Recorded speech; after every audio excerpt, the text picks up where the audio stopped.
খাদ্য উৎপাদন দ্বিগুণ হবে এবং বাংলাদেশ থেকে আবার চাল রপ্তানি হবে 1000 ফুটের ব্যবধানে।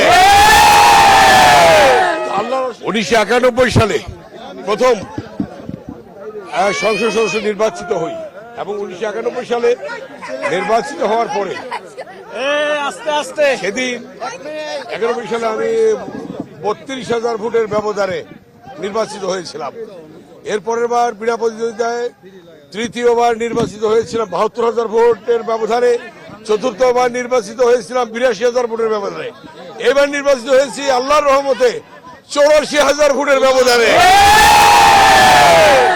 আপনারা জানেন 1991 সালে যখন আমি প্রথম নির্বাচিত হই, আমি কেরানীগঞ্জ থেকে সরাসরি এসেছিলাম তৎকালীন আমার নেত্রী সাবেক 3বার প্রধানমন্ত্রী দেশনেত্রী বেগম খালেদা জিয়ার সাথে দেখা করতে সরাসরি কেরানীগঞ্জে। দ্বিতীয়বার যখন বিনা প্রতিদ্বন্দ্বিতা হই তখন আমি সরাসরি দেখা করতে এসেছিলাম কেরানীগঞ্জ থেকে। আবার তৃতীয়বার যখন নির্বাচিত হই তখনও আমি সেই ঢাকা 2 আসন থেকে এলাকা থেকে সরাসরি নেত্রীর সাথে দেখা করেছিলাম, দেশনেত্রী বেগম খালেদা জিয়ার সাথে। আজকেও আমি নির্বাচিত হয়ে ফলাফল পেয়ে সরাসরি আজকে চেয়ারম্যানের কার্যালয়ে এসেছি, বিএনপির চেয়ারম্যান জনাব তারেক রহমানের সাথে দেখা করতে। তিনি যে বলেছেন যে জনগণের জন্য যেমন কাজ করেছেন, আজকে আমাদের যে প্রতিশ্রুতি ছিল, আজকে বিএনপির প্রতি জনগণের সমর্থন এটাই প্রমাণ করেছে।